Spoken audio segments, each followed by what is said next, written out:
पिछले एपिसोड में हमने देखा था कि जियांगजू के साथ फाइट करते वक्त जियांग जी की जहर बहुत ज्यादा फैल जाती है और वो बेहोश हो जाती है। तो जियांगटिंग जियांगयांग को कहता है कि तुम जियांग जी को लेकर डॉक्टर के पास जाओ और मैं यहाँ पर फाइट करके कंपटीशन जीतूंगा। तो ये सुन के जियांगयांग चिल्ला के कहता है कि जियांगटिंग, क्या कंपटीशन जियांग जी की लाइफ से ज्यादा इंपॉर्टेंट है? अगर वो मर जाती है तो चाहे तुम पूरी दुनिया ही जीत लो, इसका कोई फायदा नहीं होगा। तो जियांगटिंग कहता है कि बहुत हुआ, जी ने हमें एक दूसरे के खिलाफ खड़ा करने के लिए अपना सेक्रीफाइस नहीं दिया। तो जियांगयांग हंस के कहता है कि गुड, वेरी गुड, हमें सिर्फ तुम्हारे हेल्प करने के लिए इतना दूर तक ट्रैवल नहीं करना चाहिए था। अनग्रेटफुल लड़के, जी तुम्हारे बारे में बहुत गलत थी। तभी जियांग बाओ आगे आके ग्रीट करके कहता है कि यंग मास्टर जियांगयांग, अब बहस करना बेकार है, हमें पहले जियांग जी को बचाना चाहिए। मैं आप लोगों की हेल्प के लिए ये कंपटीशन छोड़ने के लिए रेडी हूँ। मैंने सुना है कि क्यान ड्रग स्टोर पर एक बहुत ही हाईली स्किल्ड डॉक्टर है, इसलिए बर्बाद करने के लिए अब टाइम नहीं है। जियांगयांग प्लीज मेरे साथ आओ। तो जियांगटिंग कहता है कि जियांग बाओ तुम्हारा बहुत बहुत शुक्रिया। तो जियांगयांग जियांग जी को उठा लेती है और जियांगटिंग कहता है कि जियांगयांग, मुझे इस कंपटीशन के रिजल्ट की कोई परवाह नहीं है, लेकिन जिसने उसे जहर दिया है वो अभी भी यहाँ पर है। भले ही बहुत कम चांस हो, लेकिन मैं उसकी जान बचाने के लिए हर तरह से ट्राई करूंगा। लेकिन अगर वो सच में मर जाती है तो मैं उसकी मौत से रिलेटेड सभी लोगों को उसके साथ ही मरवा दूंगा। और वो जियांगयांग को कहता है कि जियांगयांग प्लीज मुझे बस 4 घंटे दो, मुझे विश्वास है कि तुम उसे बचाने में पूरी कोशिश करोगे, इसलिए प्लीज मुझ पर भरोसा रखो। तो जियांगयांग जियांग जी को उठाकर बड़ी तेजी से ड्रग स्टोर की तरफ भागता है और उसके पीछे पीछे जियांग बाओ भी आ रहा होता है। तो जियांगयांग भागते हुए अपने मन में कहता है कि अपना बकवास बंद करो जियांगटिंग, अगर जी ठीक नहीं हुई तो मैं तुम्हें कभी भी माफ नहीं करूंगा। तो जियांग बाओ पीछे से कहता है कि वो डॉक्टर हमेशा क्यान ड्रग स्टोर में नहीं रहता, मैं श्योर नहीं हूँ कि हम उसे ढूंढ पाएंगे।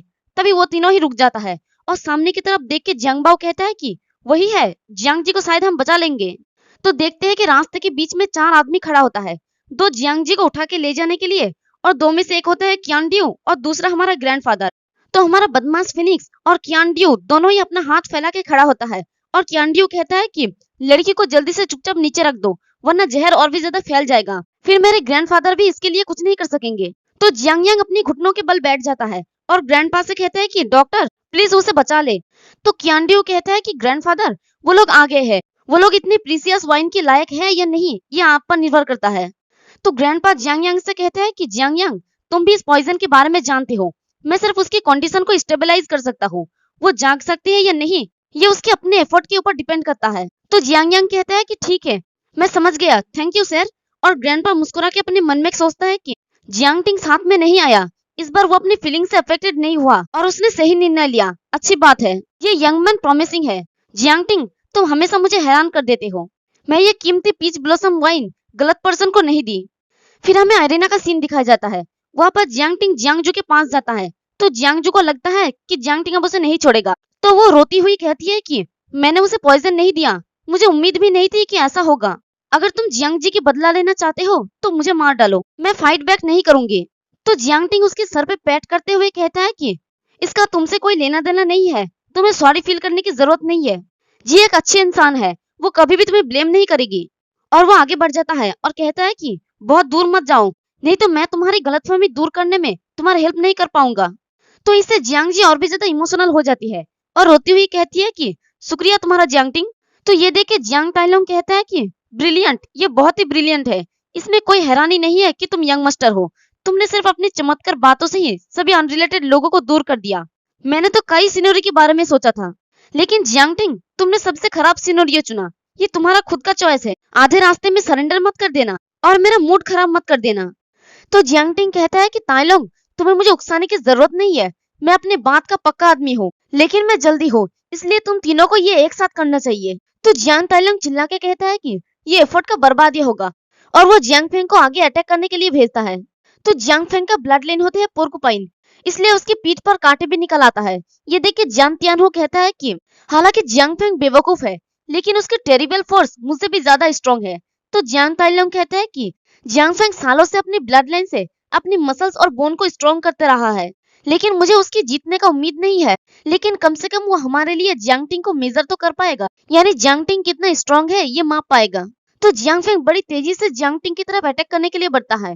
ये देखे होस्ट वही वाला डायलॉग चिपकाते हुए कहता है कि किसी भी किताब को उसकी कवर को देखकर जज नहीं करना चाहिए।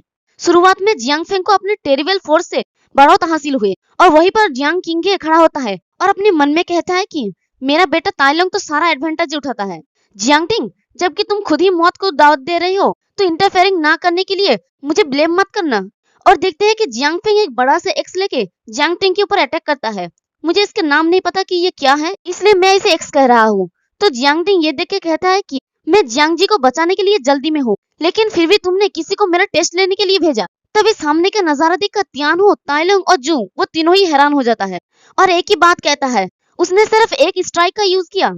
और देखते हैं कि जियांगटिंग ने एक ही पंच में जियांगफेंग को दूर उड़ा देता है, यहाँ तक कि उसकी पीठ के कांटे भी टूट जाता है। और जियांगटिंग चिल्ला के कहता है कि मेरे पास तुम लोगों के साथ खेलने का कोई टाइम नहीं है।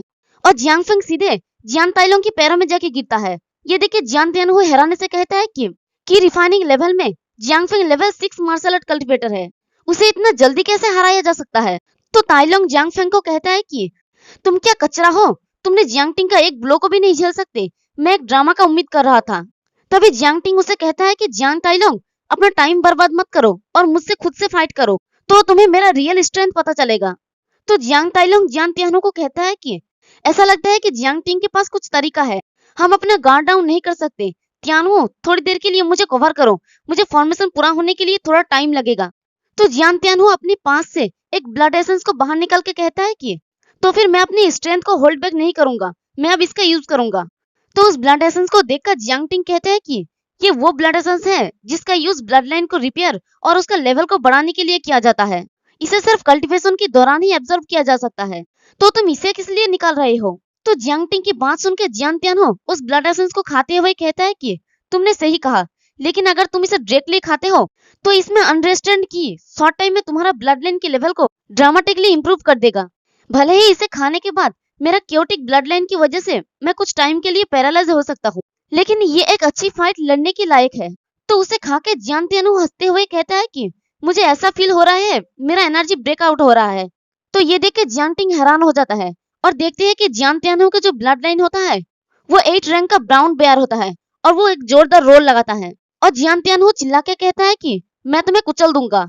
तो देखते हैं कि उस बेयर के रोर की वजह से वहां की ग्राउंड हिलने लगता है। ये देख के दर्शकों में एक लड़का कहता है कि क्या मैं कुछ गलत देख रहा हूँ, मुझे ऐसा फील हो रहा है जैसे पूरा 3rd लेवल हिल रहा है। तो दूसरा लड़का कहता है कि इसमें कोई हैरानी की बात नहीं है कि सिटी का सारा ब्लड लाइसेंस खत्म हो गया है।